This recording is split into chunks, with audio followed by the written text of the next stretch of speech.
Mm. Hello, laptop. How are you? Yeah, hello everyone online. Those who've come in the afternoon or here this morning. So we'll start again with just check your motivation. So we spent quite some time in the morning, beginning of the morning session, generating a bodhicitta motivation, thinking about the lamrim. So, but yeah, visualize. Visualize yourself surrounded by all sentient beings again.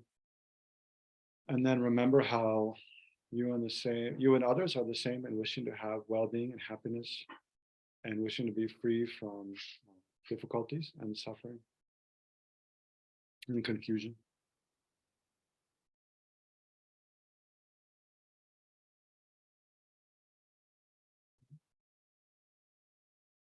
And then remember how everything good in one's life comes about in dependence upon others,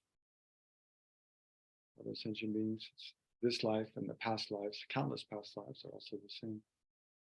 So we can't point to any one sentient being who's never been kind to us, selflessly helped us in this life or past life, directly or indirectly.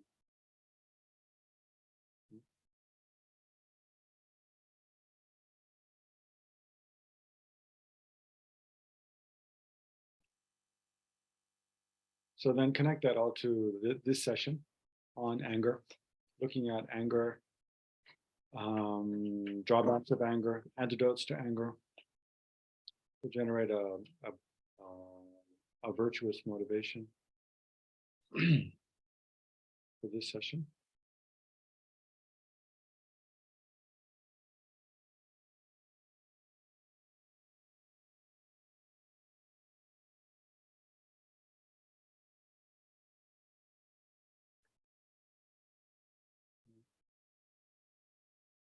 Okay. So like we'll follow the same pattern as last session on attachment with anger. First thinking about, trying to define. First it's important to define anger, and then look at examples in our own experience. Then think about some of the drawbacks of anger, and then especially how to different antidotes, different ways to apply antidotes or opposing forces. Forces generate states of mind, ways of thinking that reduce anger. And then think about, there's some doubts about whether, is it really possible or even desirable to have a life completely free from anger or not. Okay, so first defining anger. Like I said, it's an afflictive emotion. It's a little easier to identify than attachment, because when it arises in the mind, it's very disturbing. So anger similarly observes an object, either an external object, something outside. Can be, oftentimes it's another person, another sentient being. Sometimes it's ourself, as also we can be angry at ourselves. And we can even be angry at inanimate objects, like a hammer or your car or your computer or something. If the inanimate objects aren't doing what we want, or somehow harming us, we can be angry at them also. And then when we observe the object, then the mind, whereas attachment looks at the positive qualities or looks at the object as desirable, and to attachment, the object appears as attractive, as pleasant. Anger is just the opposite. Right? So the mind of anger sees the object as undesirable, unattractive, and unpleasant, right? And exaggerates that in similar ways to the way attachment exaggerates the positive qualities by thinking, that's all there is, and that exists from the side of the object. Similarly, anger observes observes its object, sees it in an unpleasant light, and falsely perceives that the way the object appears as undesirable, as unpleasant, as repulsive, has nothing to do with one's own opinion, has nothing to do with one's own karma, and one's own way of perceiving the object, but it's actually like that from the side of the object. That thing itself is ugly, bad, from the side of the object. Mm. And also and that's all there is to the object. There are no positive aspects. There's nothing attractive, nothing good about the object. At least in that moment of anger. It doesn't mean when we're angry at a person, maybe we're not always angry at a person usually, but in the moment we're angry at the person, then all we see something harmful that they did to us, something that they did that we don't like. And in the moment of anger, that's all we see, that we hone in on that thing, the thing they did, that or thing, whatever that we don't like about them, and that colors our whole perception of them in a way that we can't see anything good about the person. And the same, I mean, that's one reason if we're angry at ourselves, it's so destructive, because it causes us to have a very negative opinion of ourselves and kind of cuts us off from seeing good things about ourselves, and even our potential for goodness in the future. Causes us to have a very low opinion, very impoverished opinion of ourselves. So, okay, so anger sees, observes the object, sees it as very unattractive, and sees that unattractiveness as coming from the side of the object, and exaggerates that. And one way of exaggerating is thinking that there's nothing attractive, nothing good about the object of anger. And then beyond that, though, anger wishes to do something to remove that object from our vicinity. In a way, it can be physically removing, or thinking utterly destroying the person or the object, or harming it in some way. So to undermine its ability to continue harming us, or to take revenge, to inflict some kind of pain similar to the pain that we feel as a result of that person or that object. So anger as a mind not only sees the object as unpleasant, but wants to harm. So that's one of the defining characteristics of anger. It's a very disturbed mind, sees the object as unpleasant and wishes to harm. Try to think of some of the other similarities to attachment, but in the opposite direction. Well, another one is kind of the mind of anger. So similar. So remember, attachment, when it observes the object that appears as pleasant, the mind of attachment feels that my pleasure must come as a result of that object. If I can't get the object of my desire, then I can't be happy, right? So it puts all this expectation on the object of attachment. Whereas anger is the opposite. It feels like my unhappiness comes as a result of that object, right? So it's blind to, the mind of anger is blind to the law of karma and the law of cause and effect, seeing how actually sufferings that we experience are a result of our own non-virtuous actions in the past. So it's kind of the mind of anger is very ignorant, and it becomes, well, we can see how it's a strong emotion. We become very emotional, we'd say, but we become like impassioned, such that when we can see when you're very angry, especially, it's easy to see that we can't think clearly, we can't think logically.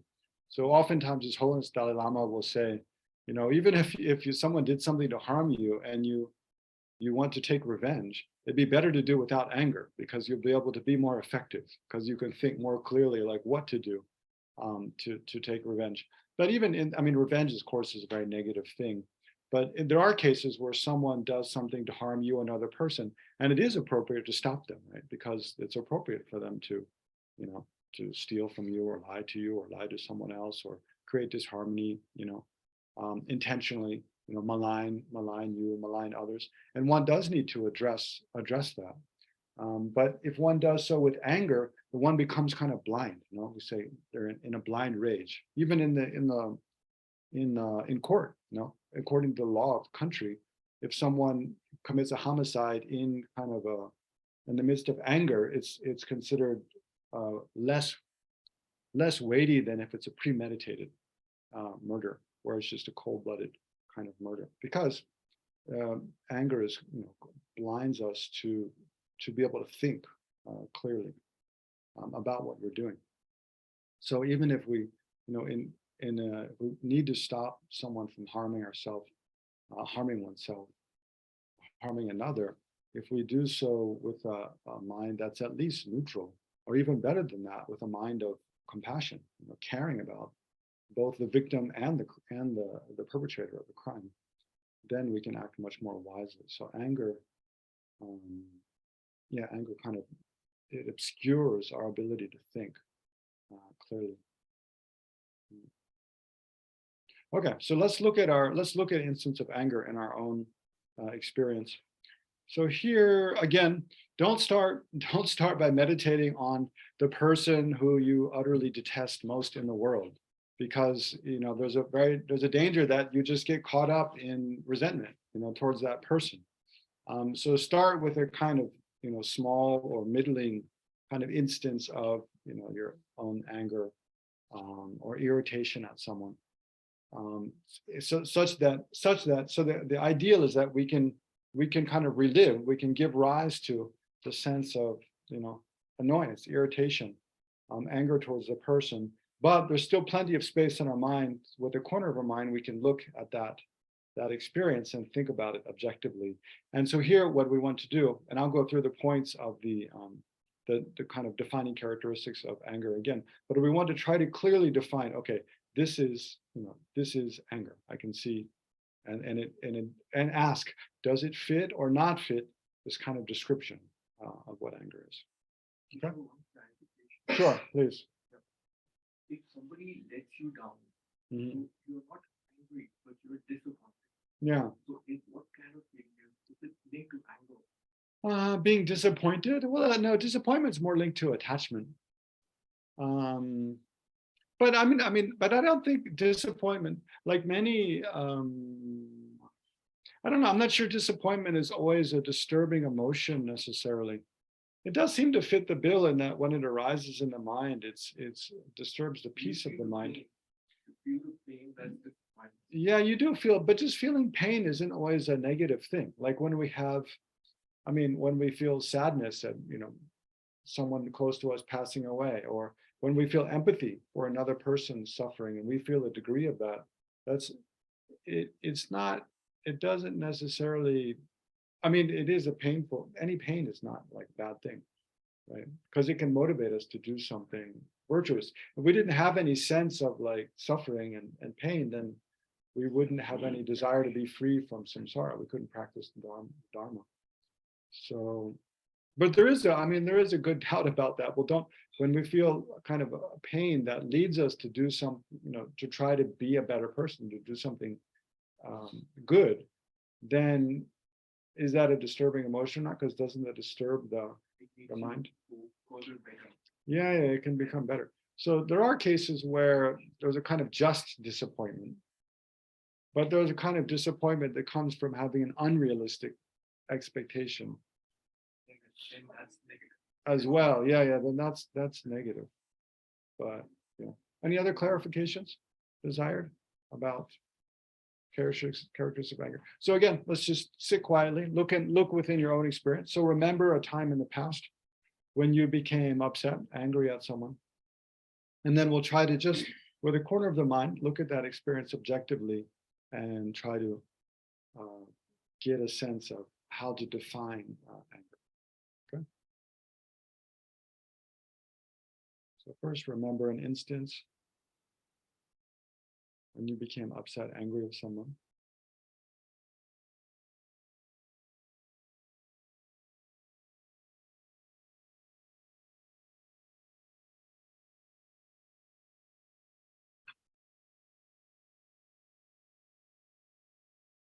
And it's good to, as you think of that instance, it's good to kind of remember the story of how that happened. Was there a time before that you weren't upset, weren't angry, and then something happened? Even it could be you're angry at yourself or whatever, another person, but something happened and then it upset your mind and you ended up being, you know, hurt or angry.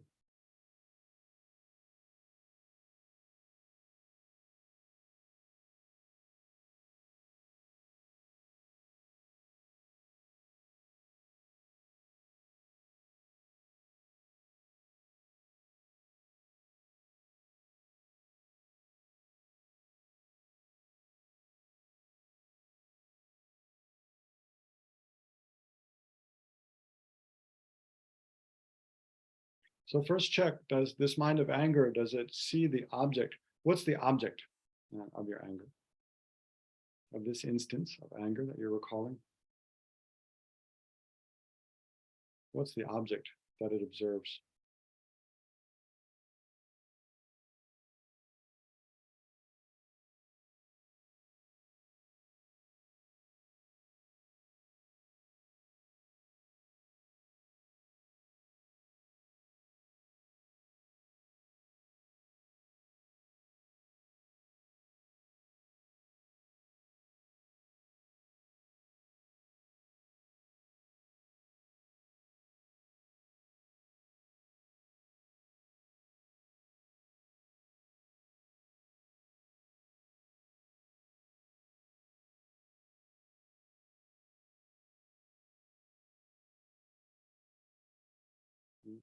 And then secondly, is it accurate to say that it observes the object in an unpleasant light?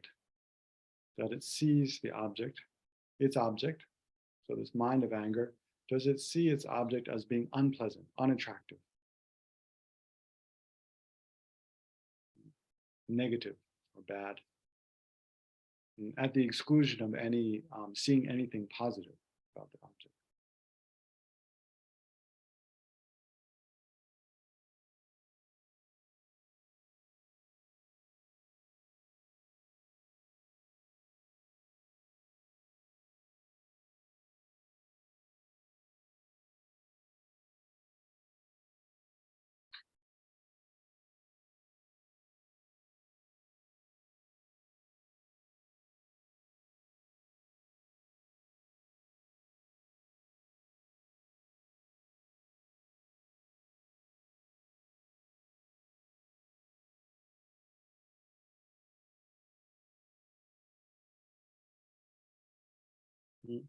And then another thing to check, does this mind of anger feel like the unattractive appearance of its object is truly a property of the object independent of one's own mind and one's own perception and one's own opinions and so forth?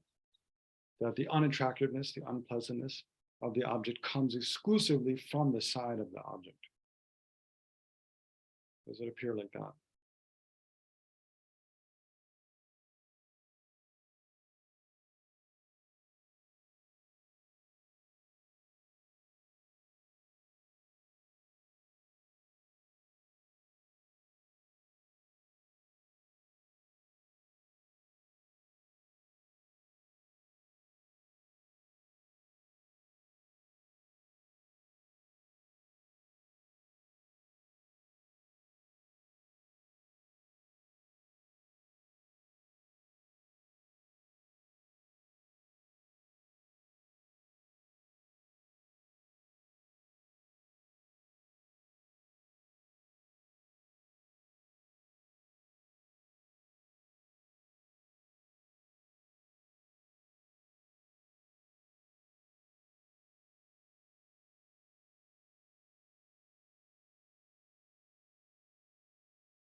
And then another question, in the mind of anger, does it appear that the object of our anger has the ability to destroy our happiness? that from the side of the object of anger, that object destroys our happiness. Does it appear like that?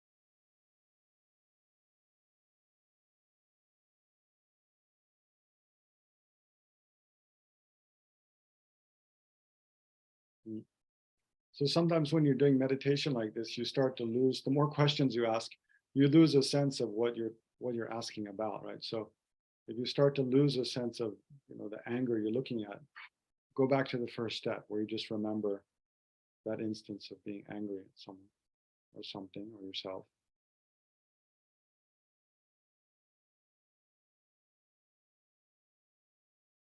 Spend a little time regenerating that clearly.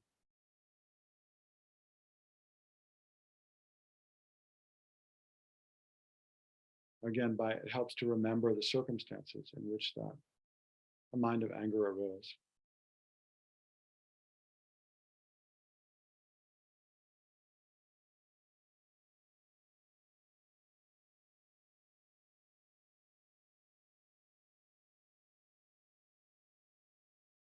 And then the last question, in that moment you're angry, when anger is arising in one's continuum, in one's mind, just feel, does it disturb your mind?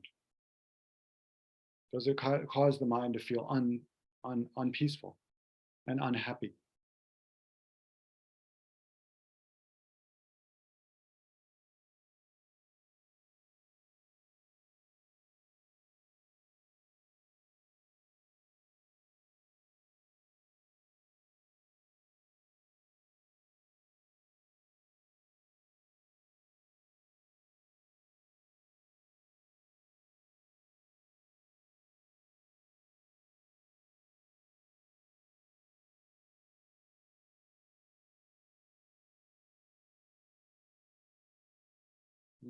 And then finally, at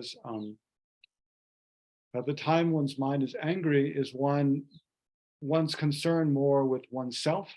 It's a selfish concern, or more with others? Right?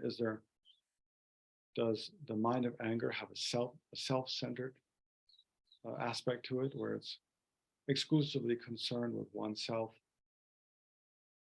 at the cost of one's concern for others?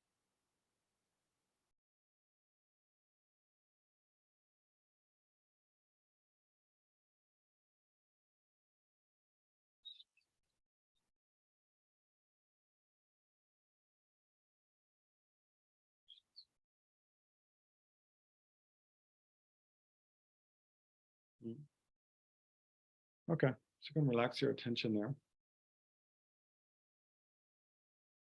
So again, I want some feedback. Does your experience of anger kind of fit this Buddhist description, or not? How so, how not? But after concentrating on something, we are able to overcome the anger. Yeah. Concentrate. You can overcome by concentrating on something. And regular practice in 2 to 3 years, almost vanish. Yeah. Well, very good. Very happy to hear. So what do you think? Does anger, it sees the mind as unattractive? I mean, sees the object as unattractive. Can see that. Disturbs the peace in the mind. Seems that the object is like unattractive from its own side, independent of our opinion. And is selfishness? You feel like more self-centered? Triggers negative emotions in the thoughts. Anger. Yes. Yeah, triggers what other negative emotions and thoughts. Yeah. Yeah, both. I mean, the negative thoughts give rise to anger, and then anger leads into more negative thoughts. Yeah. But if you're not very angry, you're totally not absorbed in that, and you maintain some kind of a distance, then slowly, gradually it dies down. Yeah, it can also die down. It doesn't stay there. Yeah. Yeah, sometimes, I mean, like Shantideva says, the ancient, or the scholar of ancient Nalanda University, Shantideva, he says, well, one antidote to anger is just remain like a block of wood. So just hold your tongue at least, when you're angry. And then, I mean, one initial antidote to anger is just get away from the object of attachment, of one's aversion. Sometimes that you have to do that, sometimes as long as you're in the same room or in the presence of, you're just so irritated, you can't do anything in that moment. Because that's one aspect of anger. If it arises very strongly, it really short circuits our ability to think like rationally and think outside of it. I mean, all the afflictive emotions, when they're very strong, it's like a cloud comes over our whole mind and we can't think outside of that. So sometimes we just have to get away from the object and just, walk away, cool off for a while, and then think about what went on and how to work with, speak to the person differently, deal with the situation differently. Concentrating on compassion. Yeah. To the anger. If Yeah. you concentrate on compassion, more compassion, anger automatically goes. That's definitely true. Yeah. If you practice compassion more, yeah, anger goes. But that's one of the most difficult things about, if you're angry at yourself, you can't walk away from yourself. It's very difficult. You're with yourself day and night. So it can be, there's a real danger you get into like a vicious cycle that is difficult to break. No, you are not angry. If there are others who are angry, they look at you, get angry. Yeah. How do you tackle it? You try to stay out of their view. That's it. What else to do? Yeah. No, it's true. If there's the others that whenever you're around, they get angry, just try to stay away. I mean, yeah, really. Yeah. Yeah, that's actually one way of, I mean, you reminded me, with attachment or anger both, the way we've been meditating on is we try to think of an experience when we were angry or we had attachment. But another very, very helpful way to think is, what about when I'm the object of someone else's anger? How does that feel for me? Exactly. And then you really, it's almost easier to see the faults, because you know how uncomfortable it is when someone else is angry at you, and then you extrapolate, then when I'm angry at someone else, that's how they must feel. No? Then you see the faults of anger in a different way, right? And the same with attachment. Sometimes when we're the object of someone else's attachment, then we really feel this burden of like expectation, that they have this unrealistic expectation that I'm going to be able to like make them happy or please them somehow. Then we can realize, like, when I have that attachment for other people, that's how I make them feel. No? It's a very different way of looking, but also, and then another way to look is as a third person. When we see someone angry at a friend of ours or someone angry at another person, and how irrationally they act and how ugly they become. That's the face becomes ugly, and how like it's just uncomfortable to be around, even they're not angry at us. Like we've all had the experience of going out with a group of friends and one gets angry at another, and it ruins the whole evening. No, it ruins the whole event because everyone feels like uncomfortable. They don't know what to do. Attachment can be similar.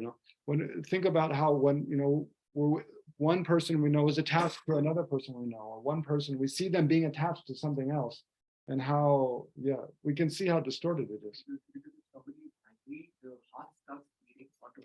Yeah. You wanted to. So now we'll go into some of the drawbacks of anger. But one is physical. It's very bad for one's health. Especially if you become really angry, then it raises the adrenaline rushes, blood pressure, raises, heart starts beating. And there's studies that show, objective scientific studies that show people with chronic anger, they're more likely to have heart failure and other congestive heart failure, other heart problems, high blood pressure, more psychological problems. Obviously, your relationships, with family and friends, they're more, people are not comfortable to be around you. So you destroy friendships, and then you end up being quite lonely because other people they don't feel comfortable around you, so they're not close to you. And those kind of healthy friendships, healthy relationships with family and friends and groups, is one of the things that sustains us. So, I mean, and nourishes our health the most. So people with, a healthy social network, they live longer and they're happier. They have a better quality of life. Like today's world that everybody's expecting so much, like what I see, especially in the life today. So in case if you're not able to do one thing, like at the family, you do 10 things, but in one thing you say no, I can't do it. So it comes on you like Yeah. So Yeah. the only way is to keep quiet and avoid, like you said. I don't know. That sounds a little more complex than what I was imagining.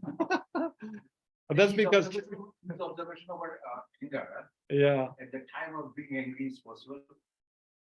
at the time, to observe like that at the time of being angry. Yeah. Well, again, anger is something that occurs in many degrees. There's very mild and very intense anger. At the time of very intense anger, definitely not. No, you have to do this observation beforehand. But even you do that if you really become angry in that moment, there's not much space to think clearly, no. But at a time of being a little angry, even right in that moment, there's not much space to think, but maybe a little afterwards, if you meditate on the antidotes to anger correctly, then you should see that the frequency with which you become angry is less. So you don't become angry as often as you did before. And that when you do become angry, you recover from it more quickly. So whereas, if before you became angry at someone and then it affects your mind, affects your sleep for a few days afterwards, then you meditate on the antidotes. Then if you can recover after one day, that's progress, right? So you recover the time in which your mind can calm down and become more patient and more forgiving is shorter, right? And then also the intensity of anger should be less. So still you might become angry, but it's not as intense as it was before. So hopefully those three things can happen. But to answer your question directly, like, no, when you're really angry, you can't really, it's difficult to think about the definition of anger and the faults and then apply antidotes. But that is the whole point of meditating on the antidotes to anger, which we're coming to, is that as soon as you can, you want to be able to recognize, yes, anger is arising. And even before it becomes a full-blown, like, intense emotion, apply antidotes so that it doesn't, So because anger arises, attachment and anger, they both arise with, there's kind of a 5-step process, right? We have this fundamental ignorance, which we're not really going to talk about today, but it's a sense of, the self existing as an independent entity by its own power. So there's an I. And then the stronger you have a sense of self being an independent, sort of inherently existent by its own power from its own side, then there's this, and we just assume generally, habitually, we assume that is the case.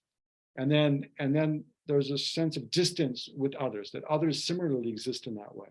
And then we divide up the world between things we like and don't like. But as soon as we have that strong sense of self, then there's a selfish concern that automatically comes.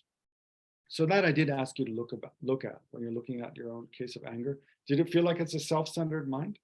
The attention is focused on yourself, not on the other person. So one antidote to anger already is to recognize that, oh, I'm just thinking about me, what I want and what I like, what I don't like. Shift. So if we practice, we can see how our anger arises from this selfish concern. And when we see someone saying or doing something to us that we know is a trigger already, it's starting to irritate us, then we can shift our attention to them and think about, well, what's going on with them? Why are they acting that way? Why are they talking that way? Are they happy or not? How can I try to defray the situation rather than just be solely focused on what I don't want or want and then react out of that, right? And especially like this gentleman was saying, if we can change the mind of my feeling hurt into compassion, thinking about compassion for the other person. Are they suffering? And how can I reduce their suffering? That short circuits to anger. But the better we understand the definition, like we were talking about, now I'm looking at the different characteristics of anger. One purpose of understanding clearly characteristics of anger is to be able to identify it clearly.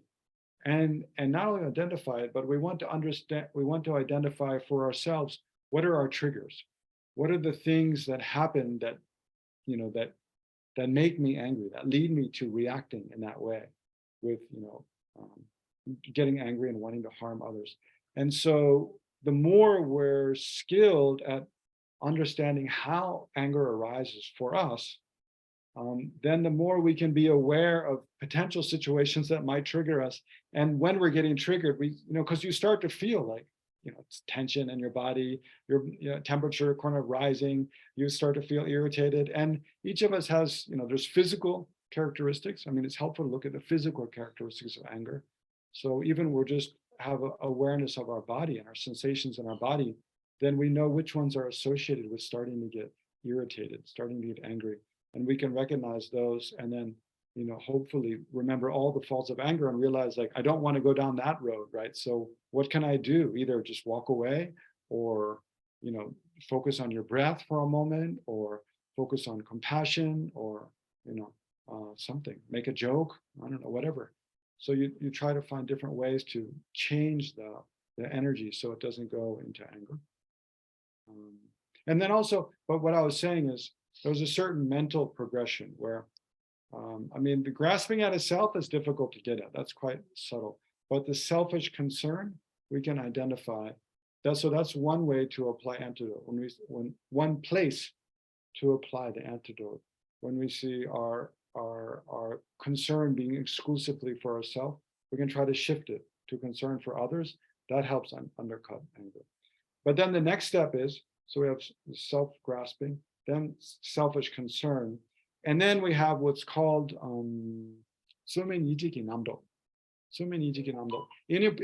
inappropriately believing concepts, you can say. So this is where we observe the object, in the case of anger, as being repulsive, as being bad, right? And then in dependence upon that, anger comes, where we want to harm. So already we can be aware of, oh, I'm just focusing exclusively on negative aspects of this person or of this situation or of myself. And if we catch ourselves doing that, then we can try to remember, oh, I need to have a balanced view. Is there anything positive I can look at? And attachment also arises from its causal, inappropriately engaging concepts, which are focusing exclusively on the attractive aspects, right?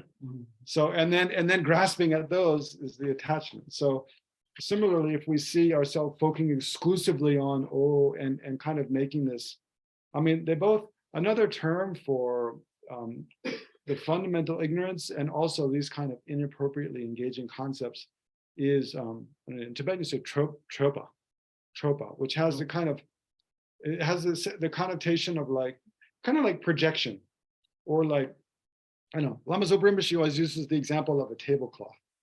Like that we, like the tablecloth is, there's this kind of brown, ho-hum little wood table, but we put a piece of beautiful, orange cloth over it. It looks much nicer, right? It's not the real appearance of the table. It's something you put over it so that it appears in a different way. So it's got that kind of meaning. The inappropriately engaging concepts, they put a layer of perception over, they color the object with either, it's more attractive than it really is, or more unattractive than it really is. And then in dependence upon that, either we grasp and want to possess, or we want to push away and destroy.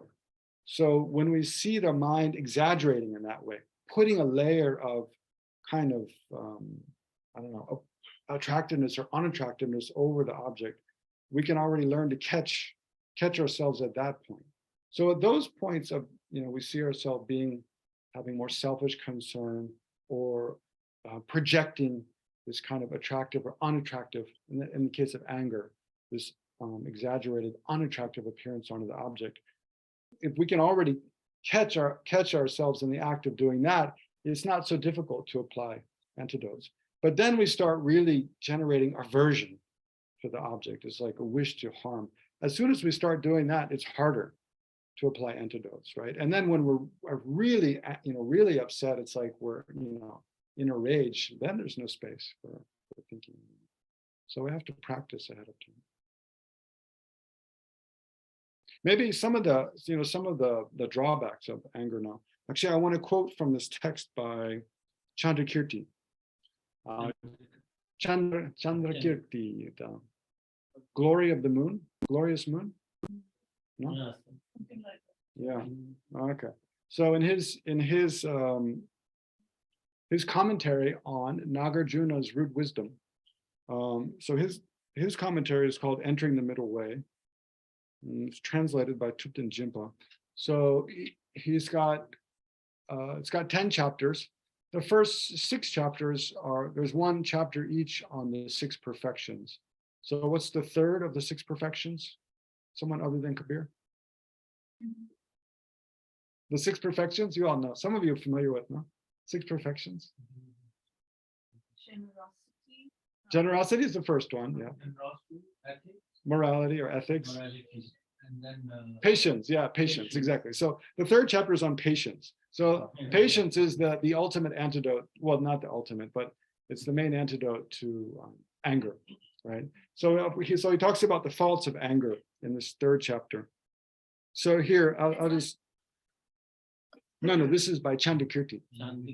Chandrakirti is a scholar of ancient Nalanda University. He's, I don't know what century. Chandrakirti. Maybe 9th, 10th century, I think. Maybe. Something like that. It's quite late. After I don't know. Can you please look it up? Come here. Okay, so let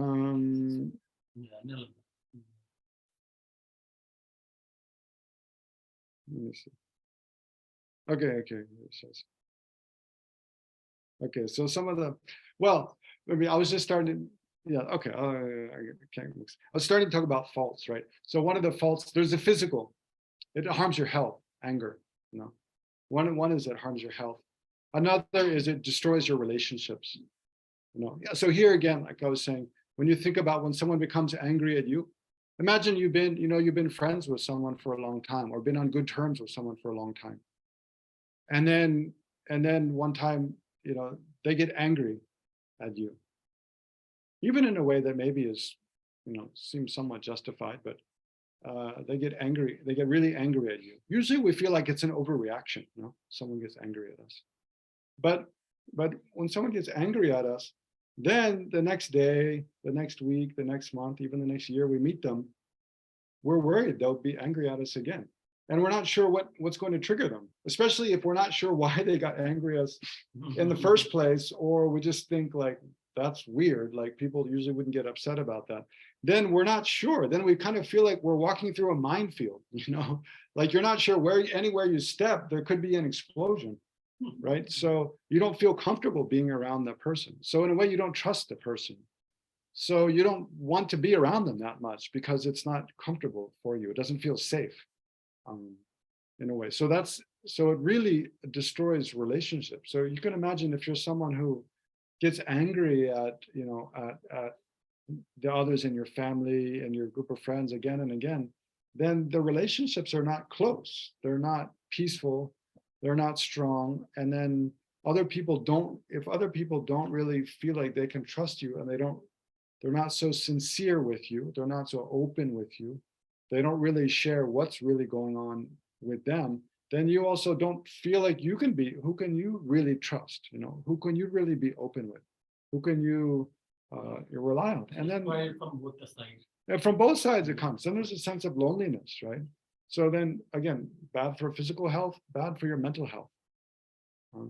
Also, not to mention in the moment you feel angry, the mind is really unhappy. And even the longer there's the residue of anger in the mind, you can't enjoy the things you like to do, like eating or going for a walk, or maybe even can't sleep. So it really creates a lot of unhappiness in the mind, and also your opinion of yourself suffers. You don't feel good about yourself, when you're angry at others. Although, there is room for debate, and I'm happy, if you challenge what I'm saying, because it'll lead to kind of more subtle understanding. Because sometimes you get angry in a way that you feel completely justified. You feel like this is right. There's something that must be done. I'm the only one who has the courage to stand up, you know. And there are cases where you do need to kind of use wrathful means. You do need to be strong in the face of injustice. It's not that that's not there. That is something. But the trick is how to do so without wishing for the harm of the person you're trying to stop from harming others. So the best thing is to, again, compassion. Have compassion for the one inflicting harm, seeing that they're creating cause for their own harm in the future through the force of karma.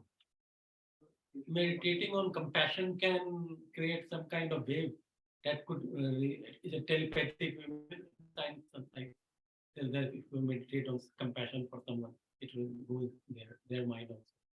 Yeah, I think meditation on compassion has infinite benefits, but definitely if someone else is doing something harmful and you address them by oftentimes just pointing out, it's like being a mirror to them, like being honest and being like saying, look at what you're doing, not being afraid to avoid the issue, but saying directly, look at what you're doing.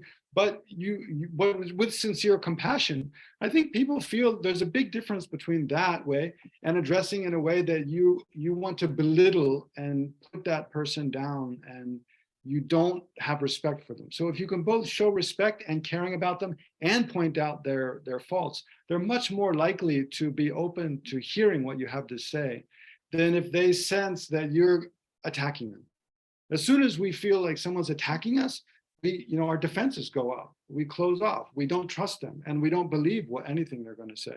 Whereas if we feel someone's coming to talk to us out of a sense of sincere concern, we're much more likely to be open to listening to what they have to say. So, yeah, I'll read what Chandrakirti has to say here. It says, if you respond with vengeance when someone harms you, does your bitterness reverse what was already done? Right? So he's saying, so again, this is just the first two lines. If you respond with vengeance or anger, or with revenge, if you respond with vengeance when someone harms you, so imagine someone has harmed you, does your bitterness or your anger reverse what was already done? So he's saying what the harm they've done to you has already happened. Then you're harming them in kind by taking revenge is not going to undo the harm they've already done. And then it says resentment serves no purpose here in this life. So even looking in this life, if someone harms us, and then so this is often why we get angry, because someone has done something which harms us, right? Which feels harmful to us. And then we feel, okay, then it's appropriate that I respond in kind, that I harm them. But actually by harming another person, it becomes more likely they're going to harm us again, right? Because then they feel hurt. That's why we harm them in the first place, because we felt hurt, right? So it just creates a vicious cycle of tit for tat, eye for an eye, tooth for a tooth. So he says, first of all, just recognize, if you respond with vengeance when someone harms you, does it reverse the bitterness? Does your bitterness reverse what was already done? So it doesn't undo the harm they've done to you. Resentment serves no purpose here in this life, and it brings more conflict in the world beyond too. So not only resentment or anger, it causes more conflict in this life, but it causes you to create negative karma, to speak or physically act in a way that's harmful to others. And then you're creating the cause for yourself to be harmed in the future. So that's another drawback of anger, is it leads us into, non-virtuous actions, speaking, acting in a way that's hurtful to others, and then causing us to be harmed.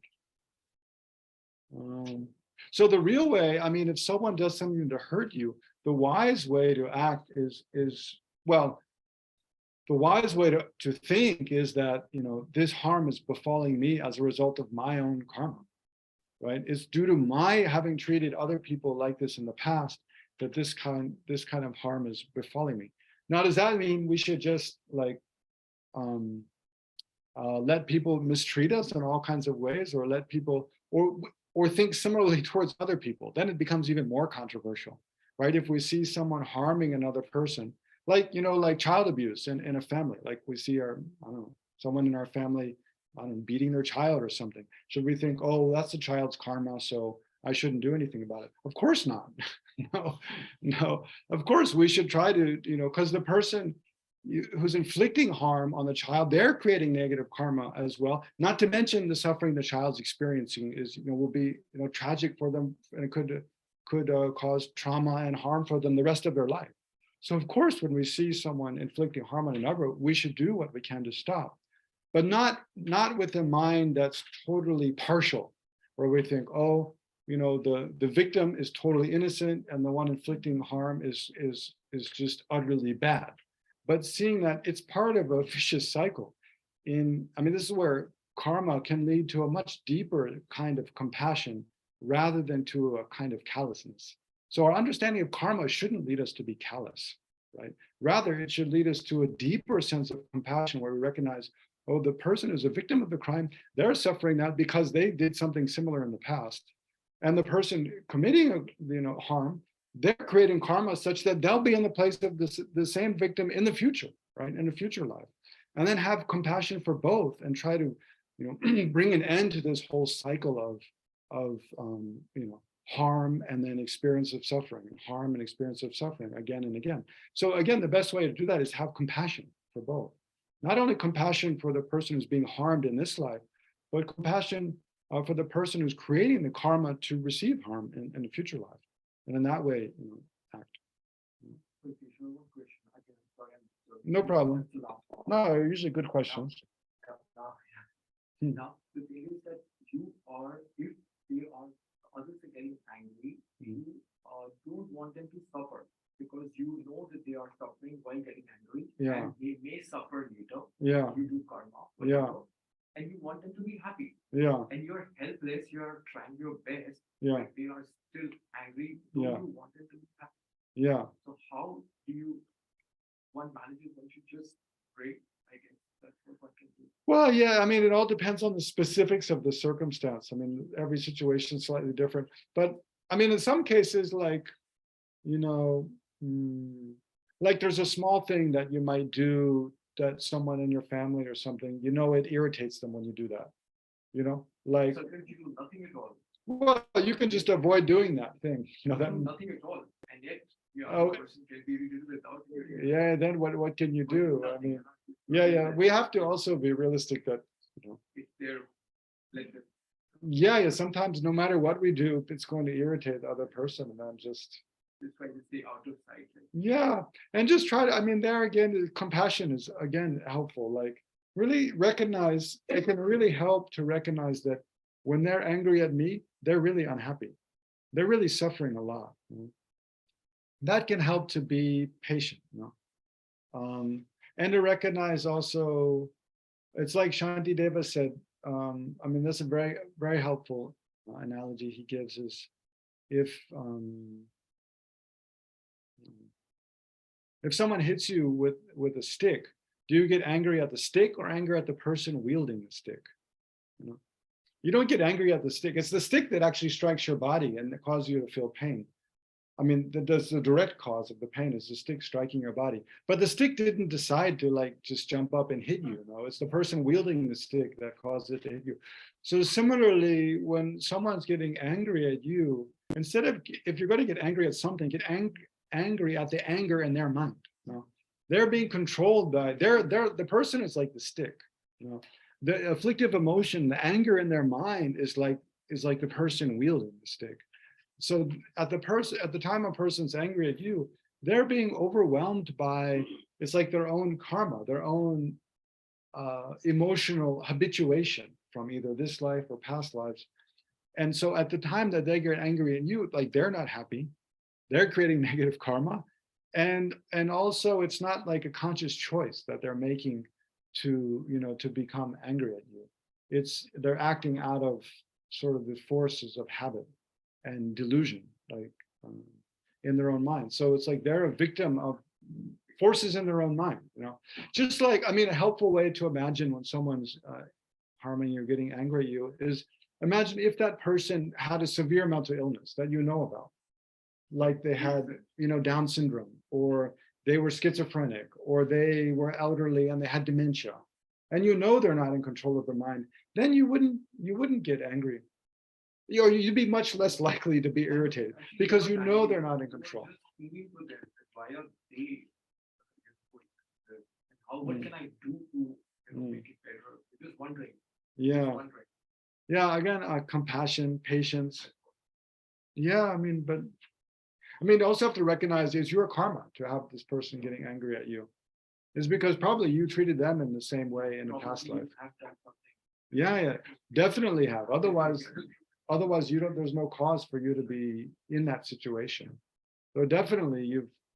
Could you analyze within yourself where you have gone wrong? Yeah, yeah, and it might not. It's not necessarily that you did something wrong in this life. You know, it's past lives. Yeah, for sure. That's where everything that happens to us cannot be explained by causes created in this life. There has to be past lives. Okay, let me just read a bit more from Chandakirti, and then we can meditate a bit again. Okay, so he says, resentment serves no purpose here in this life because it, again, all the faults of anger, it destroys relationships, causes the other person who's harmed us to want to do more to harm us. And it brings more conflicts in the world beyond too. So the world beyond means in next life, also it'll cause us to be the victim of other people's harm, more, other people's anger. And then he says, he who speaks of exhausting the fruits of non-virtuous actions performed in the past, how can he bear to plant the seeds of future pain? He who speaks of exhausting the fruits of non-virtuous actions. So, as a Buddhist practitioner, one would think, I've created a lot of non-virtuous, I've created a lot of non-virtuous actions in the past. And in this life, recognizing that, I try to purify them, right? By different methods of purification, we try to purify the non-virtuous karma we've created in the past. So he who speaks of exhausting the fruits of non-virtuous actions performed in the past, how can he bear to plant the seeds of future pain by inflicting harm on others and being angry at them, right? So also recognizing that when others harm us or behave in ways that harm us, then that's the fruit of our non-virtuous actions we've created in the past. So actually by experiencing harm at the hands of others, our own non-virtuous karma becomes exhausted, right?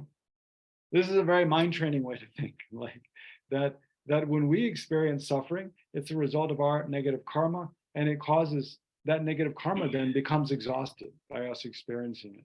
So like in your situation, talking about someone's angry at you again and again, recognizing this is a result of my negative karma, then by enduring that, and then thinking in this way can even make you endure it with kind of a happy mind, recognizing, yeah, I'm exhausting my negative karma, right? It can help.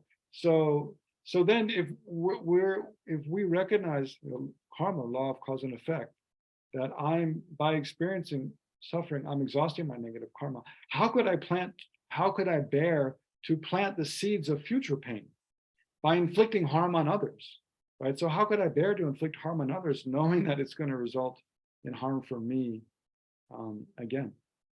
And then he says, indeed, so then he's talking about how the heavy karma of anger, just a mind. So sometimes we think we only create karma when we act with our body or our speech, but even just giving rise to the mind of anger, the mind of attachment, that itself creates a karma, is an action that creates karma. So it's said that if you become angry at a very powerful karmic object like a Buddha or a Bodhisattva, your own teacher, your spiritual teacher, or even your parents, is also a heavy one. I imagine your children are also a heavy one. Then it's very heavy karma. So, and you destroy roots of merit that you've created over a long time. So here he says, indeed, anger felt towards the conqueror's children. The conqueror's children means bodhisattvas. Destroys in an instant the virtue gathered by generosity and morality over 100 eons. Thus, there is no evil similar to intolerance or similar to anger. So the virtuous karma that you create by practicing generosity, practicing pure morality of abandoning the 10 non-virtuous actions and so forth, in a moment of anger, you can destroy like lots of that. And then finally, it says, wrath disfigures your face and leads you to what is unwholesome. It robs your mind of judgment of what is right and wrong. Intolerance is swift to throw you to the lower realms, but forbearance or patience brings qualities opposite to those just described. So when you're angry, also your face is just contorted. You look very unattractive. That we can see. No? It leads you to what is unwholesome. So it leads you into actions that harm others, to speak in a way that's insulting, belittling, to offensive to others. It robs your mind of judgment of what is right and wrong. We talked about that a lot. And then finally, intolerance is swift to throw you into the lower realms. So imagine you at the moment you're dying, at the moment of death, that you have a lot of resentment and anger towards something or the whole situation. Then that mind can throw you into rebirth in the hells or hungry ghost animal rebirths into a lower realm. Whereas forbearance or patience brings qualities that are opposite to those just described. So forbearance or patience makes you attractive. So when you're calm and patient, especially in the face of anger, your face remains, and your body language remains, peaceful and attractive. It's said that one of the main reasons for taking rebirth with an attractive appearance is patience, actually. So forbearance makes you attractive and dear to the sublime ones. So holy beings who have a well-subdued mind, spiritual teachers, enlightened beings, they approve. They like you. And then you become wise in knowing what is appropriate and what is not appropriate. Afterward, you gain birth as a deva or a human. So you go to a good rebirth. And it secures the exhaustion of negative karma. By practicing patience, especially in the face of harm, then your negative karma quickly becomes exhausted. Do we need to take a break? It's been an hour. It's a good time for a break, no? Short break, folks. 5-minute break. There was some sweets, I think, if anyone wants. Living in Delhi.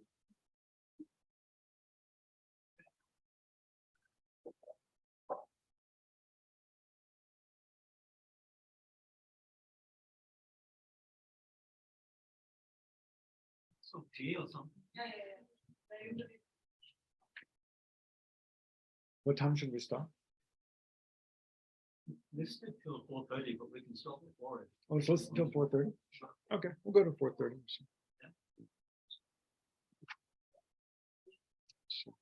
Oh, it's a full day.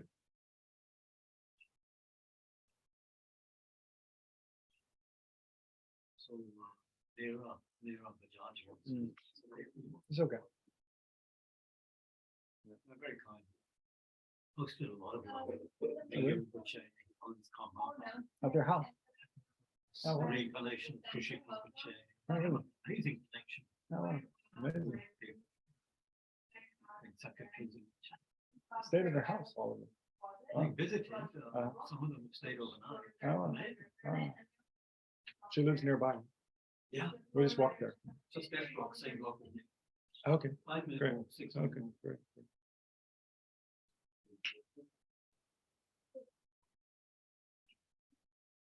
So how do I go there? Will you come meet me? Come again. Okay, great.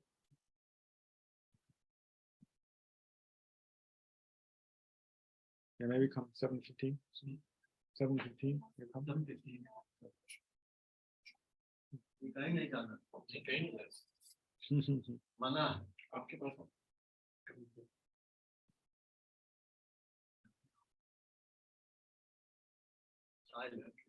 चाय Delhi. Some tea for you? No. Are you going to talk about dealing with anger at oneself and antidotes for that? I can. I'll try. I can. Yeah. I wasn't planning to do that specifically, but yeah, I'll be sure to include that. That's the next thing is to talk about antidotes and practicing antidotes to anger. So I'll be sure to include that. Anger at oneself. Then it starts with being angry at yourself. Yeah. Then it makes you sad, Yeah. and it just pulls you down Yeah. because there's nothing that you can do about it. Yeah. Yeah. Yeah, but I mean, it's a thing to check. There's nothing you can do about that. Being angry yourself, there's nothing you can do about the thing that you're angry about. because it's past. Right. There's Oh, nothing- I mean, yeah, things it's which something you did in you the think past. today you that- could have done them differently. Yeah, You could have, Yeah. make things better. yeah. So, Yeah, that's true. Sometimes, yeah, if it's past, it's past. yeah. But I think the thing we can do is to recognize that we made a mistake and then think, what is it? Strengthen our resolve that in the future we wouldn't do that again. Situations which are past, But the past is there is, past. you can, and there is no scope of, ever, and, encountering the same situation again. Right. Well, maybe a For you future to- life. Yeah, something. for you to, This life, make yeah. it better. Yeah, it's true. Yeah, that situation can't do, but we want to try to gain some, some wisdom Yeah. from having gone through that Yeah. and made that mistake. Sometimes we learn the most from mistakes. Yeah, we always learn from our mistakes. Yeah. We always learn from it. But then you see when there is no scope of bettering them. Yeah. In future, and okay, now that I did that, that thing went bad. Yeah. Now maybe this time I will fix it. Yeah, sometimes we have to There's no know scope of how fixing to let go. It's Yeah. not easy to just Yeah. let go, let it just go. Yeah, we can try to meditate a bit on. Change, yes, Coffee renovation. Thank you. Sure, yeah, you're welcome.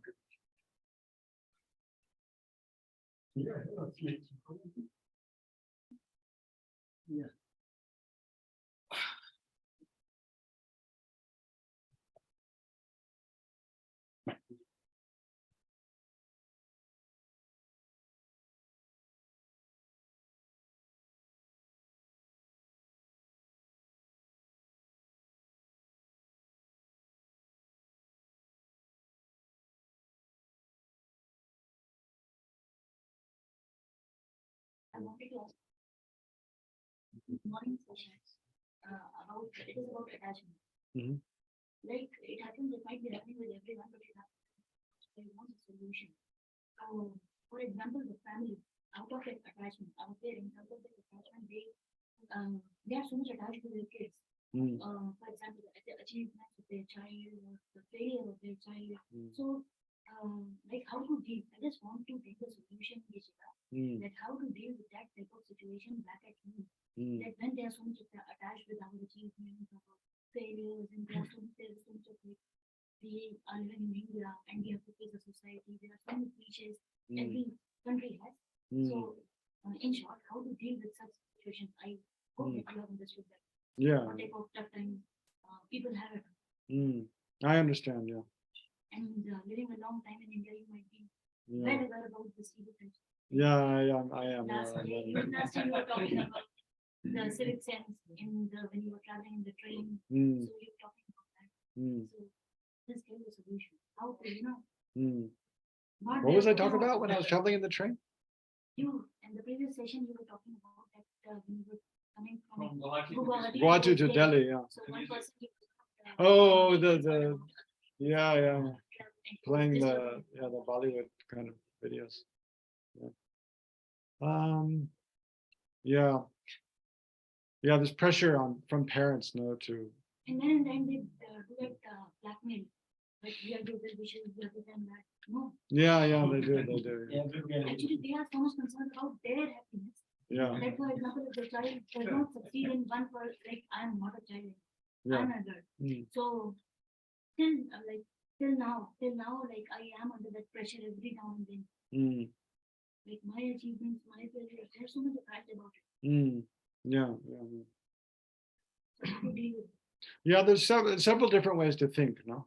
But whatever I tell you though, it's not going to be easy. So don't expect that you'll just get some answer and that will make everything easy henceforth. No, none of the advice the Buddha gave is just like, like taking a pill that makes the headache go away. No, it's because we have to realize our own way of thinking and behaving. It's a product of habits that have been built up, even in just this life from the time we're very young, until now, and repeated again and again. So it's difficult to change. And then when you take into account past lives as well, even through the force of karma that we've created in past lives. In this life, there's only a certain range in which we even have the ability to change. We can't even go outside of that. So that's true for ourselves and it's true for others.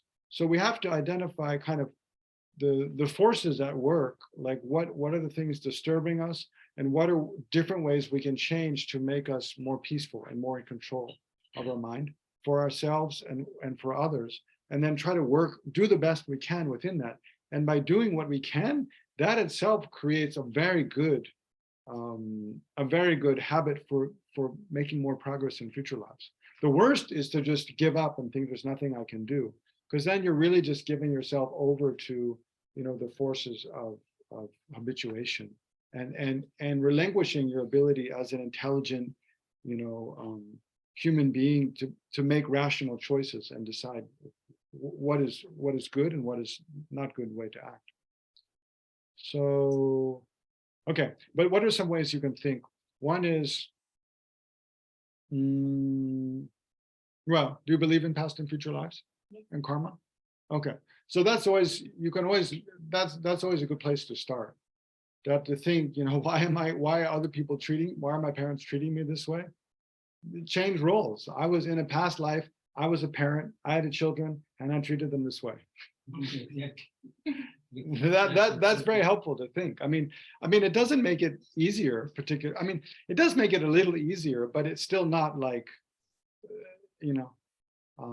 pleasant or something to be treated like that, of course. But if we can sincerely recognize that, why am I in this position where I have, because does everybody have parents that treat their children like that? No, no. Why was I born to a set of parents who have this kind of karma to treat their children in this kind of controlling way? Is my karma to be born to those parents. Is because I treated my own children like that in some past life. That's why I'm in this situation. So every time that you have some kind of uncomfortable conversation, if you can remember that, and to remember that at the time when you're having an uncomfortable conversation requires practice, requires you remembering again and again and again in the course of your own meditation that, and when you meditate on, that the karma, this is my karma, to experience it. It's not good enough just to think, oh, that, that monk who came to Tushita said it's my karma, so therefore it's karma. No, it has to be something, you have to have a more deep conviction that, the karma is the only explanation for phones going off while I'm talking. No. That karma is the only explanation for me experiencing this. So you really have to challenge, like, okay, why do my parents treat me like this? Just start with that question. How do they treat me? What are the ways they treat me that are unkind? And why is that? Is it because there's a creator God and that God has willed this upon me? No, that's not a Buddhist. That has what are all the problems with that kind of explanation? Is there no reason whatsoever? Then it's just pure chance. If that's the case, then there's nothing I can do. Then whatever I do, it doesn't matter, right? So otherwise, is it the case that it's a natural force whereby, because I treated other people in this way, thereby I receive this kind of treatment myself. So up to your own sort of way of understanding, you have to figure out for yourself, why do I think I'm experiencing this? So, for myself personally, the karma makes the most sense. And logically, there's a lot of reasons to support law of cause and effect. So you need to generate a deep conviction that that's why I'm receiving this harm. So all this thinking applies to anger as well, right? When is an antidote for anger. Why are we receiving harm from others? Why do we experience misfortune? Because of karma, right? So the understanding of karma helps undermine this sort of resentment. So that's one way to think. So then every time we're having like uncomfortable conversation, or our parents treating you in a way you don't like, if at that moment you could remember, oh, this is my karma, it doesn't mean you can't stand up for yourself and express why you think the way they're treating you is wrong. You can still do that. But if you can do that within an understanding of, like, it's my karma to be in this situation, it can bring a level of patience and for like ability to bear the situation, sort of strength that you wouldn't have otherwise, you know. And so the level at which it disturbs your mind should be less, you know, doesn't disturb as deeply. But then another way, and another way to think is this, I was just explaining in response to this gentleman's question, is that it's not that your parents, that they're setting out to harm you, you know, when they say all those things and they're disapproving of the way, you know, you're acting, or they feel like you should be more successful. It's not, they're not doing that because they want to disturb you. They want to destroy your life. Rather, of course, you're their daughter. They're in their view, they're helping you. Even though from your experience, within your perspective, they're not helping you. They're being quite the opposite. But in their view, they're trying to help you. And so if their attempt to help is actually harmful, it's due to their ignorance, their inability to understand what is actually helpful for you, that they're acting in a way that you find, you know, disturbing. So seeing that, you have compassion. You know, you can have compassion for them, that they're acting in a way that's harmful for me and not helpful at all, due to their own ignorance. So have compassion that their minds are clouded by the ignorance and by their own, you know, attachment to their own, maybe their reputation, like you were saying, you know, in society, they have all this kind of sense that other people, you know, if you, our daughter, does this or that, then other people are going to talk about our family like this, and da da da da. So that's attachment, you know, their attachment in their mind to their reputation. So it's actually, whereas they feel like they have your interest at heart, actually it's largely affected by their attachment to their reputation, to, you know, my family, my reputation, you know, my power, in a way. So seeing that, you can kind of, I mean, this is where it also helps to look at things like an illusion, or like a play.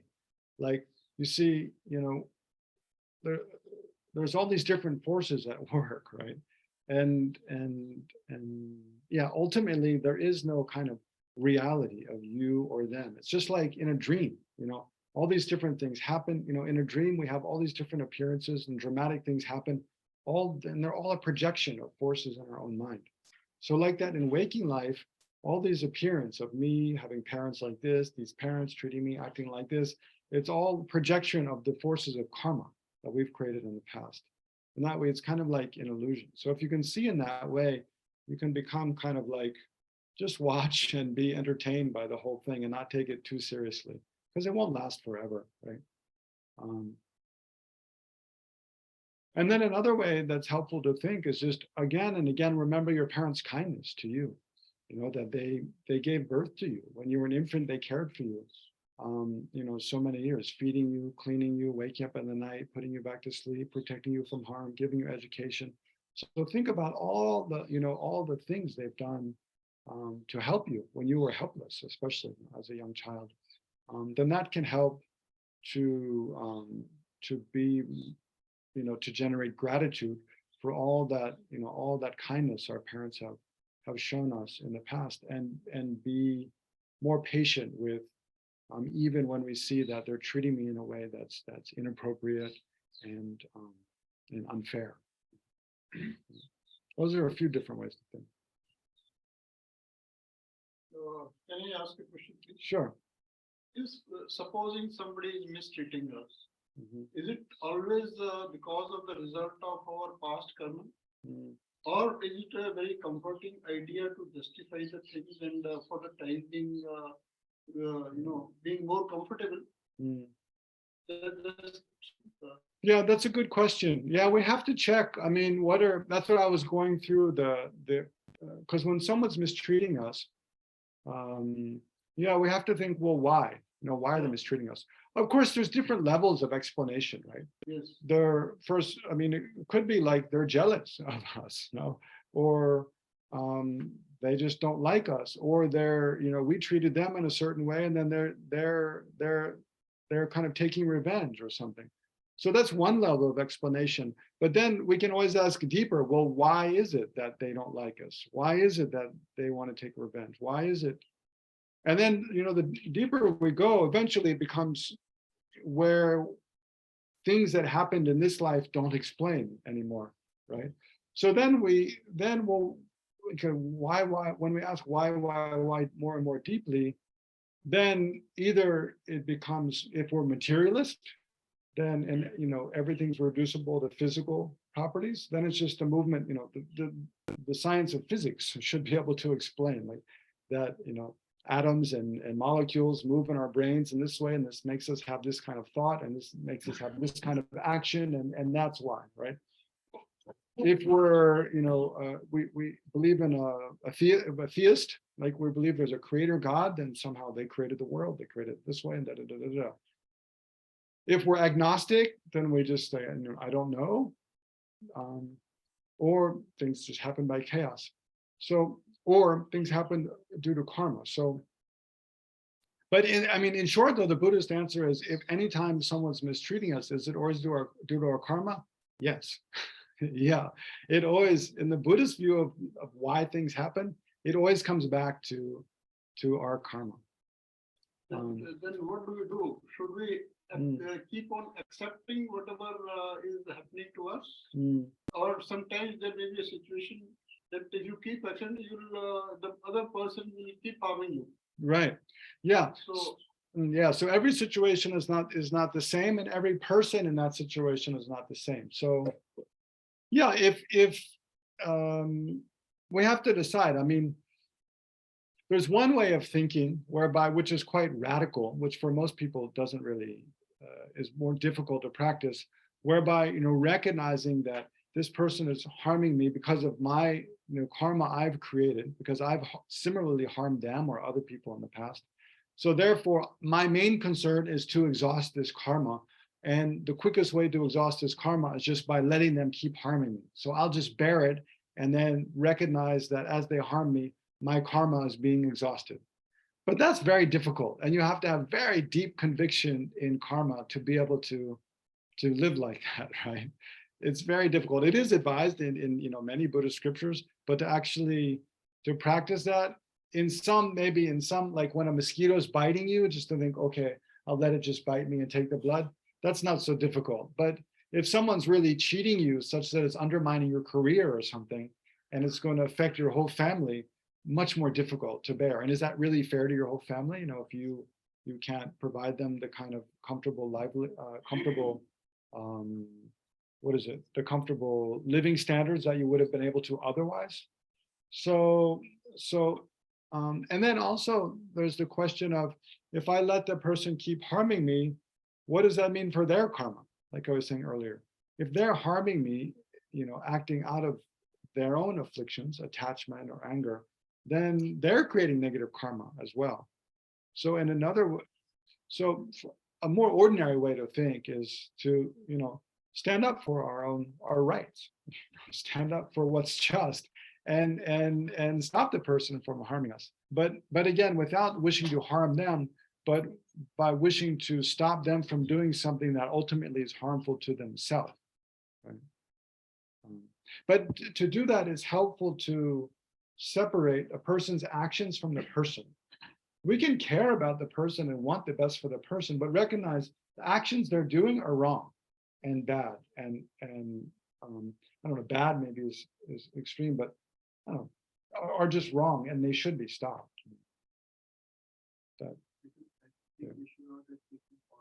Because what happens is one person has worked hard, then it is better. There is a feeling that others are getting, anti just because of, like you just mentioned, jealousy. Yeah, jealousy. You're feeling that. Yeah. The only best way is to avoid. And even if you become lonely, Yeah. it's better to just stay away. That's the antidote to this kind of thing. I don't know. I don't think it's that simple. Every situation is complicated. Like if other people are jealous of you, like if other people are jealous of you at work, smart thing is kind of to make them kind of feel like they're winning somehow. No, You know, exactly. You do that that- also. You do that also. that they're getting the upper hand somehow. That's a good point. Yeah, yeah. There's all kind of different permutations. Anyway, what we want to do before we run out of time here is practice some antidotes to anger. So why don't we actually just we'll meditate again, and then I'll just describe some antidotes to anger as we meditate, and give you some time to try to work with each one. And because we've kind of talked about so many things, I think everything's kind of there. We just need to sort of crystallize it a little bit, focus on it. So get comfortable in your meditation posture, and then gradually focus your attention within.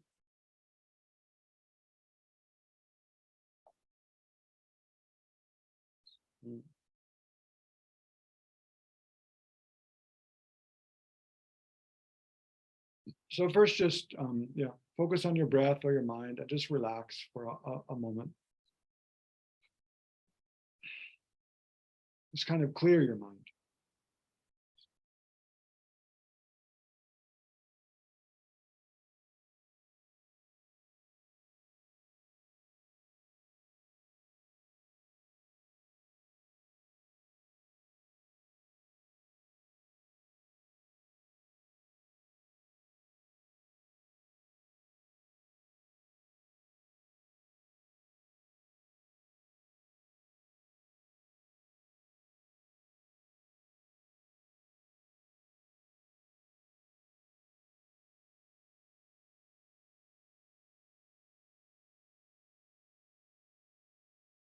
So when we were looking at the definition and the defining characteristics of anger, I asked you to think of one instance when you became angry.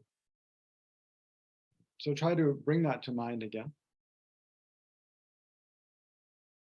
And again, recall the circumstances whereby that instance of irritation or anger arose.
So one first antidote to anger is to recognize how it disturbs and destroys the happiness in our own minds. So first, just spend a little time looking at how, when you get angry at something, you can't be happy in that moment. It totally destroys the peace and happiness in your own mind. And seeing that, then try to generate some resolve to not get angry, but rather practice tolerance or practice patience in the face of harm.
And then a closely related way of thinking is Atisha's, not Atisha, Shantideva in the Bodhisattva's way of life. He says, when harm is befalling you, someone's harming you, to remain like a block of wood.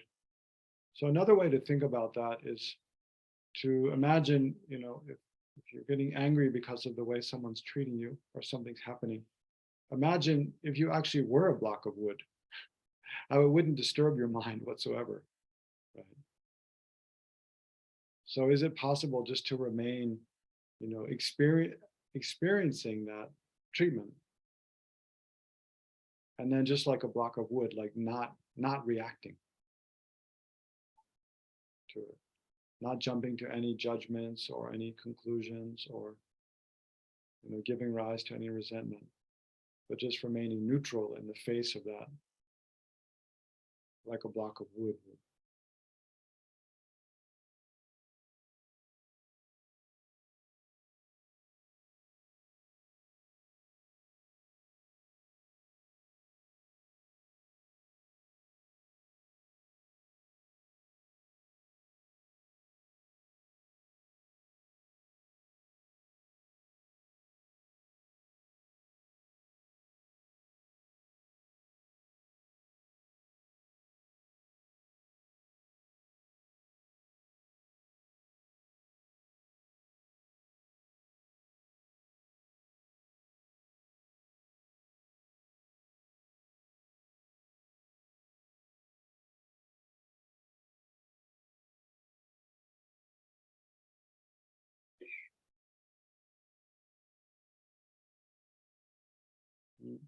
And then another kind of antidote to anger is to see if one can shift the focus of one's attention from the self to the other person.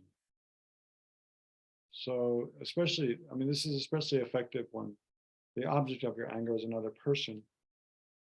Instead of being primarily concerned with how oneself is being treated, and one's own welfare, can you shift your attention to be more concerned about the welfare of the other person?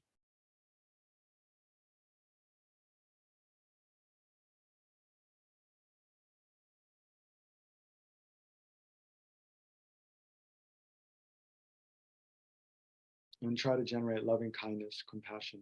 Loving kindness, wishing for the happiness, and compassion, wishing for them to be free from suffering.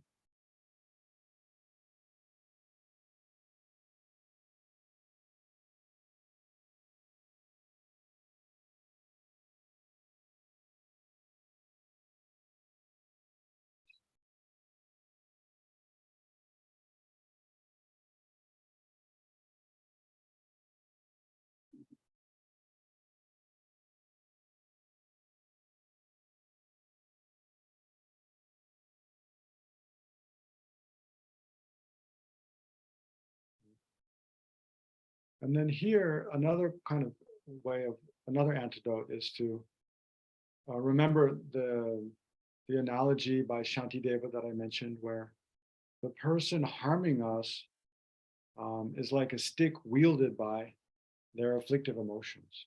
So just as if someone hits us with a stick, we don't get angry at the stick, but the person who controls the stick. When someone harms us, instead of becoming angry at the person, we should resent or see that the person is controlled by forces in their own mind, afflictive emotions, ignorance, anger, attachment that's arising in their mind and controlling their actions. So in that way,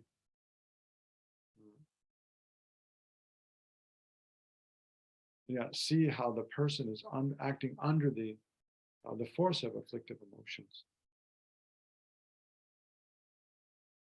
And then try to, in that way, be patient and have compassion for the person,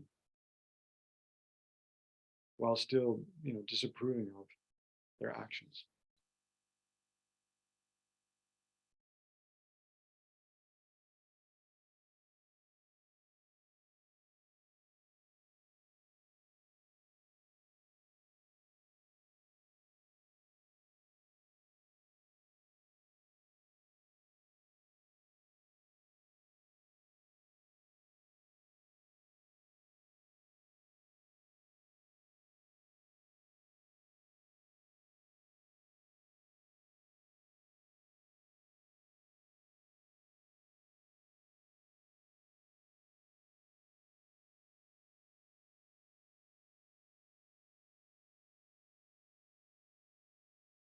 And then another related antidote is to recognize how fundamentally, especially when we're angry at another person, how this person is the same as me in having suffering, experiencing suffering.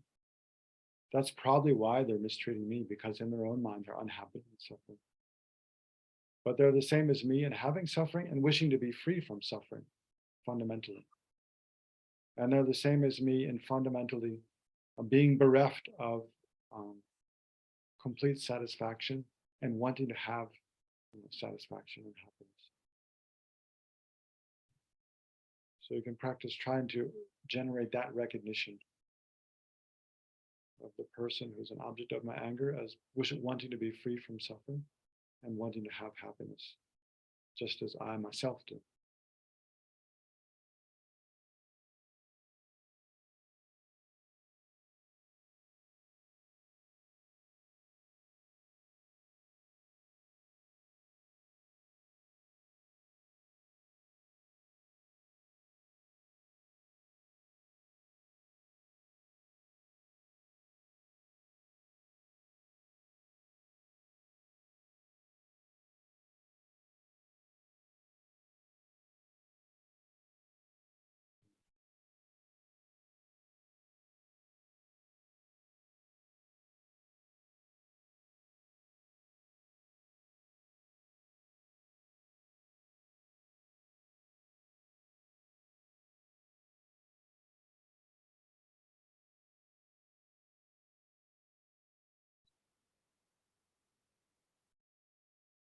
And then finally, we can spend a minute or two thinking about karma, how the law of karma, the law of cause and effect, works in this situation, and trying to generate compassion based on that.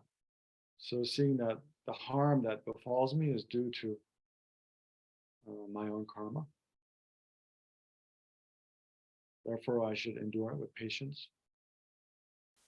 And that the person who's harming me is also creating karma by which they'll suffer. So therefore, I should have compassion.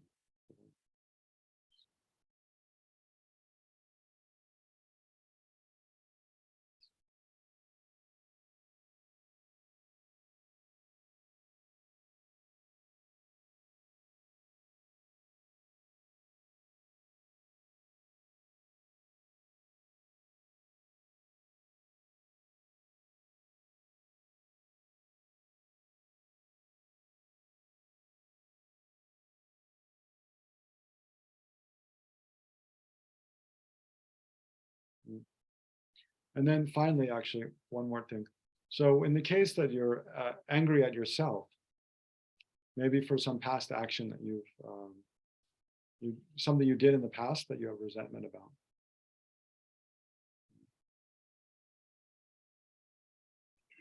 So also how one antidote is the goal is to forgive oneself.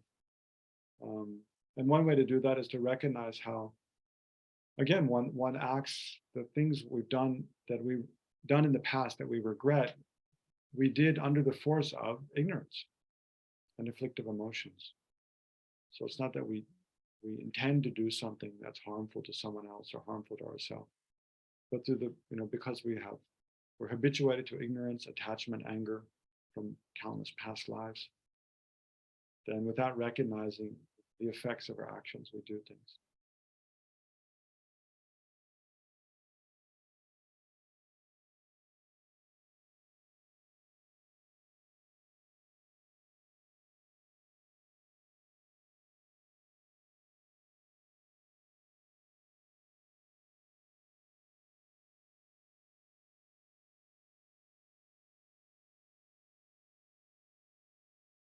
So this can also help when we see that, we recognize the faults of anger, and yet in the future we become angry again, and then feel disappointed at ourselves for becoming angry. So rather than, criticizing ourselves or feeling guilty, the important thing to do is recognize the faults as faults, and then generate a determination not to do the same thing again in the future, to the best of our ability, recognizing that we will make mistakes. But the best thing we can do is just keep trying, to become better, to improve, to not make the same mistakes again. So that's another kind of patience, to endure our own, making mistakes and not give up, but rather to try to see faults as faults and try to improve.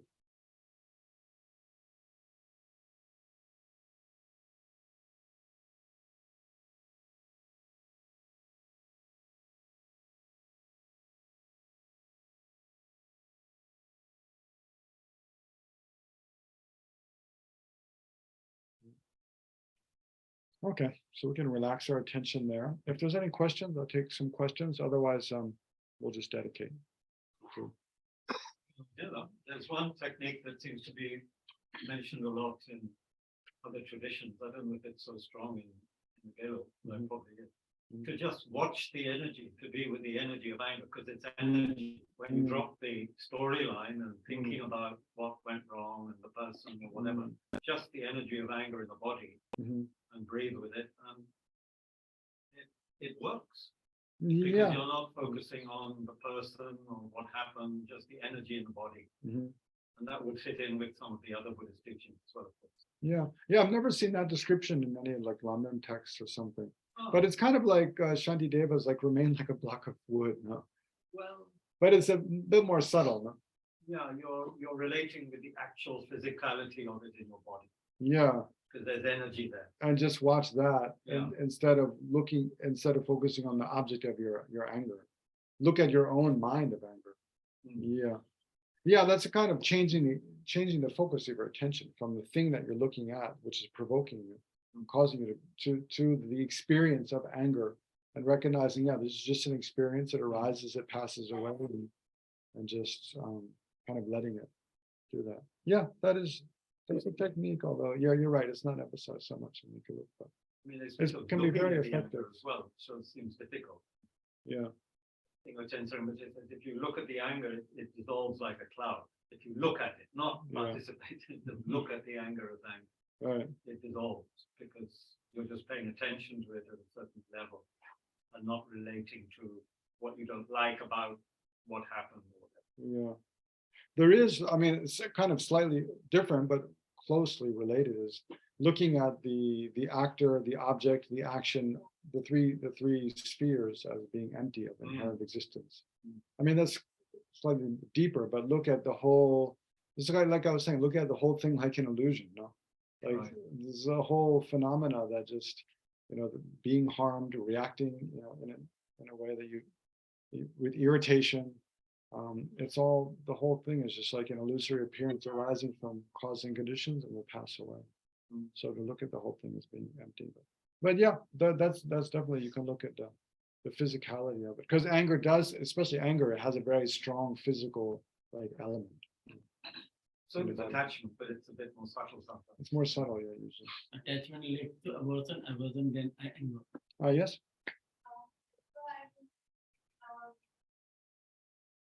In the practice of patience and compassion towards others, and also along with it a little bit of towards oneself, or reacting, or through any things that happen of our own. I feel like I fall into complacency a little bit, where like practicing compassion or patience, like if I'm acting in a harmful way to others, and I know that, and I'm like, okay, I know, spirits are suffering these full of negativity, and it's coming from somewhere, but then it almost like it lessens my motivation to actually change that. Like I never roadblocks in actually changing those bad habits. So yeah. Well, yeah, I mean, it can help to think, well, if I don't change those bad habits, when is it ever going to end? That now, as a human being with as a human being, we have, I mean, well, especially for most human beings, probably like most of us, we have this perfect balance of discomfort, suffering experiences on one hand, and yet some space where we have an intelligence, so we have the opportunity to work with. if we didn't have any discomfort and we were like, had just every pleasure in the world and everything, we had just the best fortune, everything went well for us, we'd have no motivating factor to change, you know? And if we had like too much discomfort and no intelligence, we wouldn't have the ability to make any change. So as a human being, we have this good balance of intelligence and also some kind of like discomfort. So, and the ability to understand like why, you know, how does samsara work? Why do I experience good fortune and misfortune? So, and well, a big motivating factor can be to see that this opportunity to be, you know, a human in this kind of fortunate circumstances, they won't last long. You know? So if we don't take advantage of the opportunity to do whatever we can to change, you know, to either stop harming others or you know, stop getting angry about being harmed by others. If we don't do that now, then, you know, we're going to die before long, and then who knows what's going to, you know, what's going to happen after that. So that's kind of a strong way to motivate us to put more effort into practice, is to think this combination of recognizing our precious human rebirth and our imminent death, right? And how it's like we have this little window of opportunity to make some meaningful change in what kind of person we are. But that won't last long. So thinking, especially about death, can be strongly motivating you to act. And then thinking about the long term, well, and if I don't change, if I don't do anything, if I just feel like, oh, it's too difficult, then that means endless rebirth in samsara, suffering without end. So that can also kind of motivate us sometimes. It's either like, yeah, to practice dharma and change seems very difficult, but the other option is endless suffering in samsara. So of course we might as well try. How much put in the practice of patience and self-compassion. But that seems very complete, like taking to counter the motivation. How does self-compassion make you? Patience for oneself or even others. But how? I don't really see how self-compassion would make you complacent.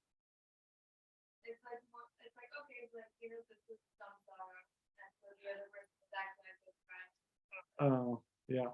Well, some degree of that is okay. Like this is samsara, but again, it's like, well, do you want to get out of samsara or not? Like, yeah, there is a danger that we just kind of be like, yeah. I mean, I think I know what you're talking about, but I'm not sure. To my mind right now, I don't see a better answer than thinking about, you know, precious human rebirth and death, and combining those two. And then, I mean, can also think about the suffering of other sentient beings, that if I don't do something to get out of samsara, it means all the other sentient beings with whom I have a connection, who, you know, I have the uncommon ability to help, they'll have to suffer for longer. You know, that can also be a powerful motivating factor. That who are the other people in the world that are doing anything to, I mean, who even have any connection or any understanding of why we're trapped in samsara and have the ability to do something about it. Like, it's like, I'm one of the only, you're one of the only ones, you know? So if the ones who have some kind of connection and have some kind of understanding don't do anything, then what hope there is for other people? As long as you give people, you know, we give people medicine, food, clothing, you know, education, shelter, all those things. Yeah, people do need all those things to survive, but those things in and of themselves will never free beings from, you know, taking rebirth and then experiencing old age, suffering, death again and again. All right, so there's one question online, I think, and then we'll stop. Anushri. Yeah, so Geshe, there are two things. So first is that But keep it concise. I know you tend to talk a lot. Try to make a concise question, no? Because we don't have much time left.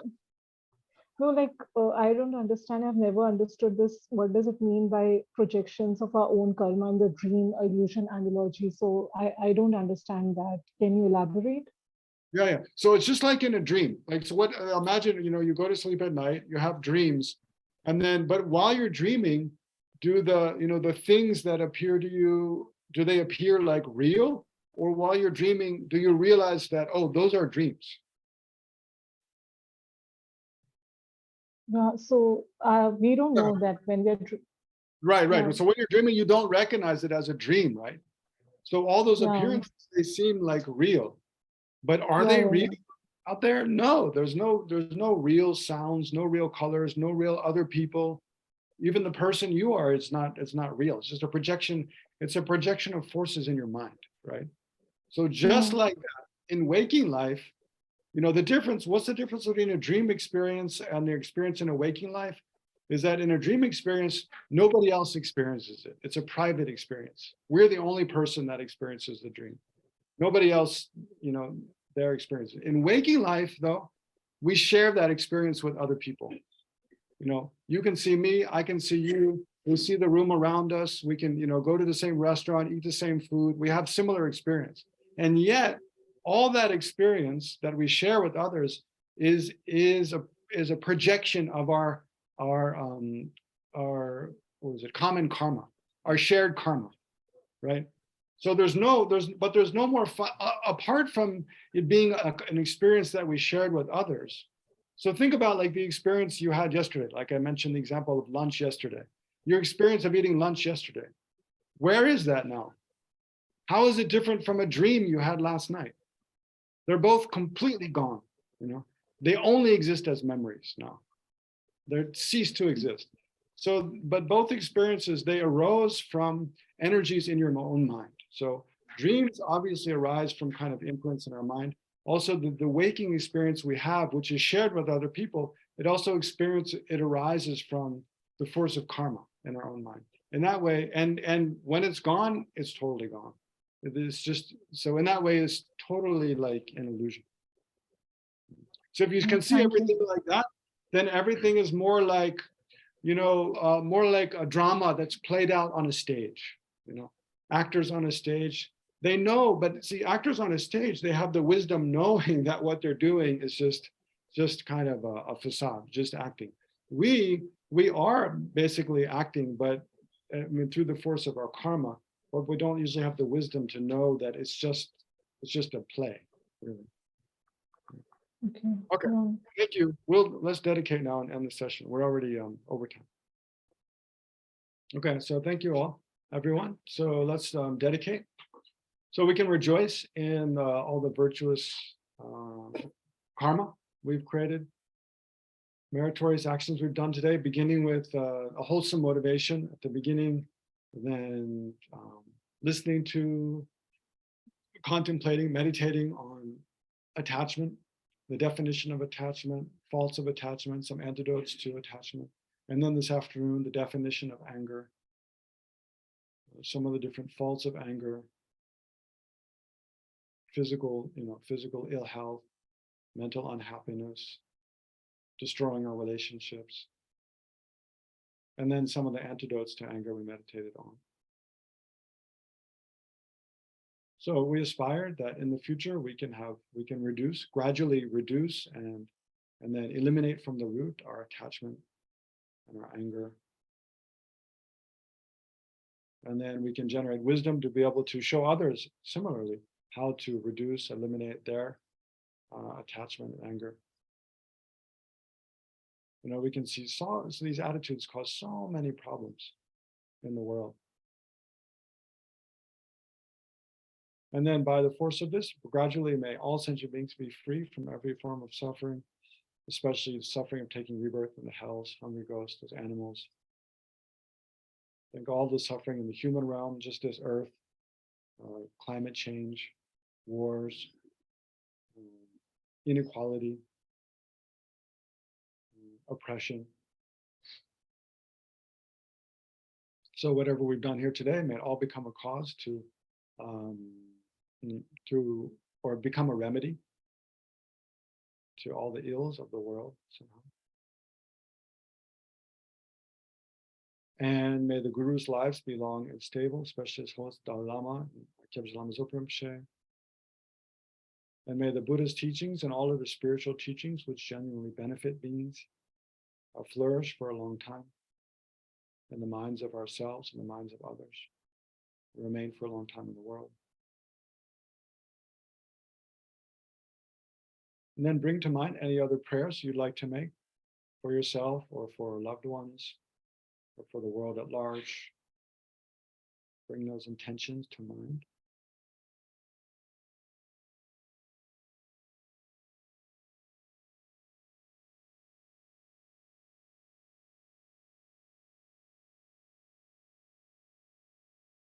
So may all your prayers be fulfilled in accordance with your virtuous wish. And then especially may this Tushita Mahayana Meditation Center in Delhi, may all its activities flourish. May it be free from every obstacle and have every conducive circumstance to give sentient beings in Delhi and beyond the opportunity to meet with, practice the Buddhist teachings. Any other dedications you'd like to add, Kabir? Specific? Well, I wanted to dedicate for your studies, your teachings to benefit people, and for people to be inspired by examples like Geshe and several other largely Western monks who are completing their training, so that more and more Indian people may study deeply and become teachers. Since this is the land of Buddhism's birth, may that happen. Also, some of the students have been quite sick, so we could dedicate for example, Maya Joshi has been very sick. She's teaching at LSR. Also for this center to flourish, as you said, and to maybe find a place in future where we can expand our activity. Okay, thank you, everyone. It's nice to spend the day with you today. I hope we meet again sometime. Also, we can dedicate that Geshe comes back soon to teach. We can think of some other juicy topics.